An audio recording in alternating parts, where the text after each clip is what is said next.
بسم اللہ الرحمن الرحیم۔ السلام علیکم۔ کروڑوں درود و سلام خاتم النبیین تاجدار ختم نبوت حضرت محمد صلی اللہ علیہ وآلہ وسلم پر۔ ناظرین گرامی، اس ویڈیو میں سورہ فلق، سورہ ناس کا ترجمہ اور شان نزول، یعنی ان دونوں صورتوں کو جن کو معوذتین بھی کہتے ہیں، کو کس موقع پر اور کیوں نازل کیا گیا۔ لیکن آگے بڑھنے سے پہلے ہمارے اس چینل کو سبسکرائب کر لیں، ویڈیو کو لائک کریں اور اپنے دوستوں کے ساتھ شیئر ضرور کریں۔ سب سے پہلے سورہ فلق کا ترجمہ ملاحظہ فرمائیں۔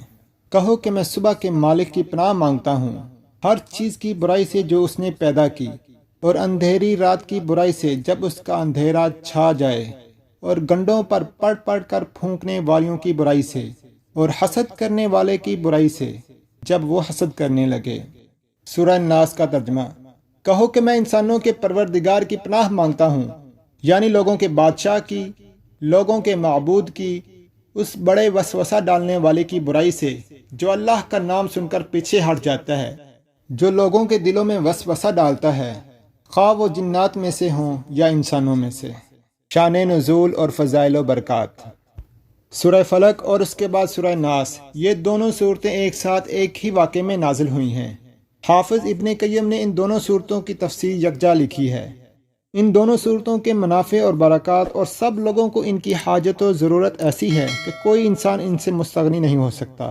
ان دونوں صورتوں کو سحر، نظر بد اور تمام آفات، چاہے وہ جسمانی ہوں یا روحانی، ان کو دور کرنے میں بہت مؤثر ہیں۔ اس کا واقعہ مسند احمد میں اس طرح آیا ہے کہ نبی کریم صلی اللہ علیہ وآلہ وسلم پر ایک یہودی نے جادو کر دیا تھا، جس کے اثر سے آپ بیمار ہو گئے۔ جبرائیل امین علیہ السلام نے آ کر آپ کو اطلاع کی کہ آپ پر ایک یہودی نے جادو کر دیا ہے، اور جادو کا عمل جس چیز میں کیا گیا ہے وہ فلاں کنویں کے اندر ہے۔ نبی کریم صلی اللہ علیہ وسلم نے وہاں آدمی بھیجے، وہ یہ جادو کی چیزیں کنویں سے نکال لائے۔ اس میں گریں لگی ہوئی تھی۔ حضرت صلی اللہ علیہ وسلم نے ان گروں کو کھول دیا۔ اسی وقت آپ بالکل تندرست ہو کر کھڑے ہو گئے۔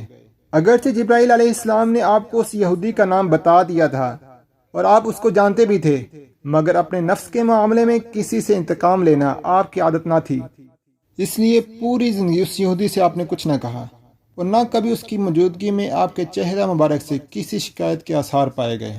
حضرت عائشہ صدیقہ رضی اللہ عنہا سے صحیح بخاری کی ایک روایت ہے، آپ صلی اللہ علیہ وسلم پر ایک یہودی نے سحر کیا تو اس کا اثر آپ پر یہ تھا کہ بعض اوقات آپ محسوس کرتے تھے کہ فلاں کام کر لیا ہے، مگر اصل میں وہ نہیں کیا ہوتا تھا۔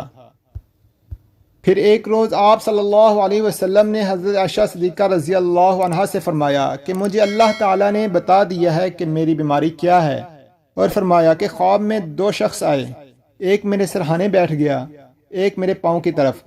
سرہانے والے نے دوسرے سے کہا کہ ان کو کیا تکلیف ہے؟ دوسرے نے کہا کہ یہ محصور ہیں۔ نے پوچھا کہ سحر ان پر کس نے کیا ہے؟ تو اس نے جواب دیا کہ لبید بن عاصم نے، جو یہودیوں کا حلیف منافق ہے۔ پوچھا کہ کس چیز میں جادو کیا گیا ہے؟ دوسرے نے بتایا کہ ایک کنگے اور اس کے دندانوں میں۔ پھر اس نے پوچھا کہ وہ کہاں ہے؟ تو پہلے والے نے بتایا کہ کھجور کی اس غلاف میں جس میں کھجور کا پھل پیدا ہوتا ہے، جو زروان نامی ایک کنویں میں ایک پتھر کے نیچے مدفون ہے۔ صلی اللہ علیہ وآلہ وسلم اس کنویں پر تشریف لے گئے اور اس کو نکال لیا، اور فرمایا کہ مجھے خواب میں یہی کنواں دکھایا گیا تھا۔ عائشہ رضی اللہ عنہا نے آپ سے پوچھا کہ آپ نے اپنے اصحاب کو اس کا نام کیوں نہیں بتا دیا؟ نبی کریم صلی اللہ علیہ وسلم نے فرمایا کہ مجھے اللہ نے شفا دے دی، اور مجھے یہ پسند نہیں کہ میں کسی شخص کے لیے تکلیف کا باعث بنوں۔ مسند احمد کی ایک روایت میں ہے کہ آپ کا یہ مرض 6 مہینے تک رہا۔ روایتوں میں یہ بھی ہے کہ جن صحابہ کرام کو معلوم ہو گیا تھا کہ یہ کام لبید بن عاصم نے کیا ہے، انہوں نے رسول اللہ صلی اللہ علیہ وسلم سے عرض کیا کہ کیوں نہ ہم اس خبیث کو قتل کر دیں۔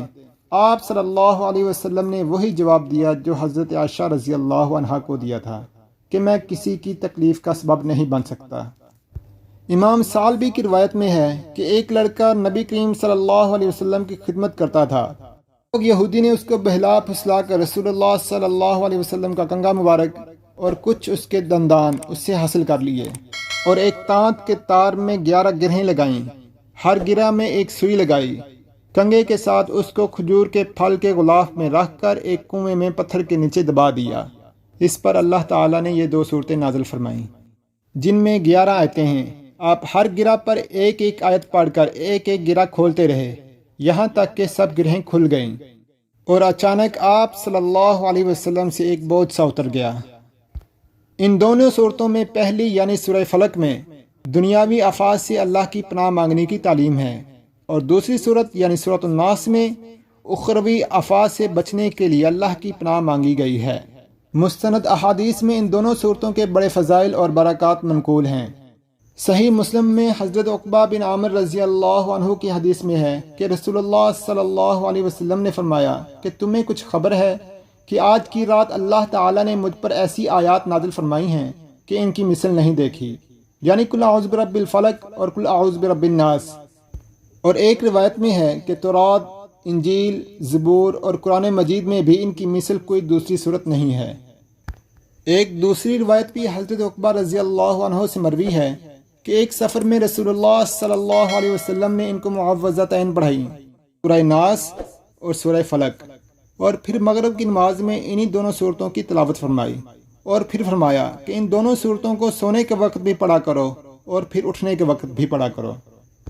ابو داؤد اور سنن نسائی میں ہے کہ آپ نے ان دونوں صورتوں کو ہر نماز کے بعد پڑھنے کی تلقین فرمائی ہے۔ حضرت عائشہ رضی اللہ عنہ فرماتی ہیں کہ رسول اللہ صلی اللہ علیہ وسلم کو جب کوئی بیماری پیش آتی تو یہ دونوں صورتیں پڑھ کر اپنے ہاتھوں پر دم کر کے سارے بدن پر پھیر لیتے تھے۔ پھر جب مرض وفات میں آپ کی تکلیف بڑھی تو میں یہ صورتیں پڑھ کر آپ کے ہاتھوں پر دم کر دیتی تھی، آپ اپنے تمام بدن پر ہاتھ پھیر لیتے تھے۔ میں یہ کام اس لیے کرتی تھی کہ حضرت محمد صلی اللہ علیہ وسلم کے مبارک ہاتھوں کا بدل میرے ہاتھ نہ ہو سکتے تھے۔ اس روایت کو امام مالک نے بیان کیا ہے۔ یہ سب روایتیں تفسیر ابن کثیر سے لی گئی ہیں۔ خلاصہ کلام یہ ہے کہ تمام آفات سے محفوظ رہنے کے لیے یہ دونوں صورتیں رسول اللہ صلی اللہ علیہ وسلم اور صحابہ کرام کا معمول تھیں۔ ہمیں بھی ان 2 صورتوں کو صبح شام پڑھنے کا معمول بنا لینا چاہیے۔ اللہ سے دعا ہے کہ وہ تمام مسلمانوں کو آسمانی اور زمینی آفات و بلیاء سے محفوظ رکھے، آمین۔ وما علینا الا البلاغ المبین۔ اپنا اور اپنے گھر والوں کا خیال رکھیے اور ہمارے اس چینل کو سبسکرائب ضرور کریں۔ شکریہ۔ اللہ حافظ۔